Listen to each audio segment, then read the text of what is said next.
Hi, welcome back. Let's talk about what I call an economy of failure.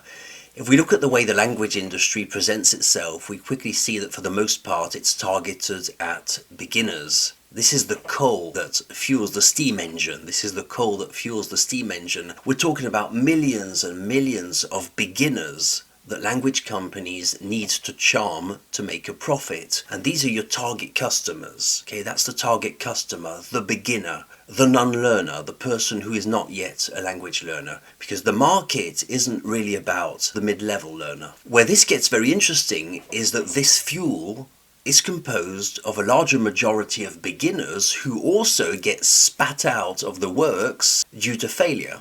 This is why you always need more. If this was an engine, it would be poorly constructed indeed. It would require insane amounts of fuel, which mostly wouldn't be digested by the machine. It would be spitting out stones and twigs and debris constantly, barely moving the vehicle forward just because the engine is faulty in its design. So what happens to the millions of beginners that do stay around? Those that don't get spat out immediately? Do they ever stop being beginners? Do they get really good at language? Well, as we mentioned, unfortunately not. This doesn't happen, and I always say the numbers don't add up.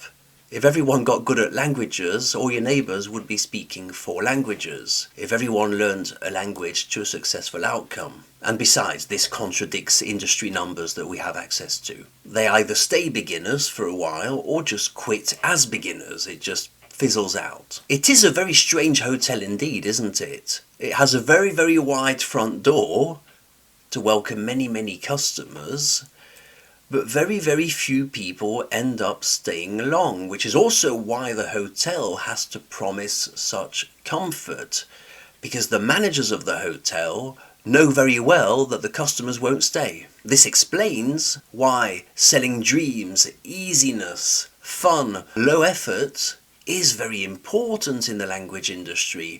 This is why the language industry is all smiles and bright colours. Because they very well know, the professionals of the language industry, they very well know that no one's going to respond to, yes, you can get really good at a language, but you're going to have to work really seriously.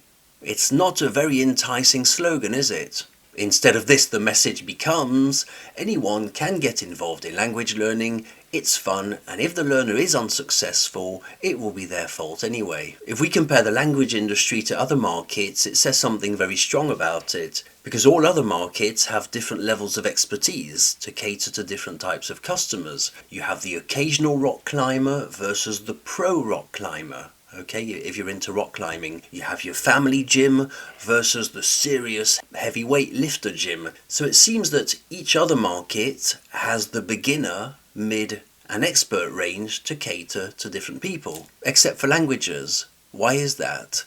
Why is the mid-level or upper range of learning underrepresented or even invisible? Why is it always constantly aimed at beginners? My answer would be because few beginners ever get anywhere.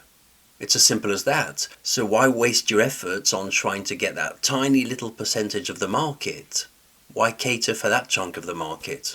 Ironically, it also brings us full circle because the failings of the beginner language learners aren't due to a flawless learning structure. On the contrary, if you look at most courses, apps, or even teachers, you'll see that they too fail. So we're failing within a failed system, as gloomy as it sounds. Don't believe for a second that the language industry knows what it's doing. Whether there's a solution to this, I would say yes, there are several solutions. You have to recognize first of all that a lot of learning is ineffective. A lot of the learning solutions that you find are ineffective. They're not actually designed to get you anywhere. Just through the front door. Number 2, you have to stop learning in terms of levels because you're conditioning yourself to be a beginner. You see, so you have to learn the whole language once and for all. You shouldn't be approached as a beginner.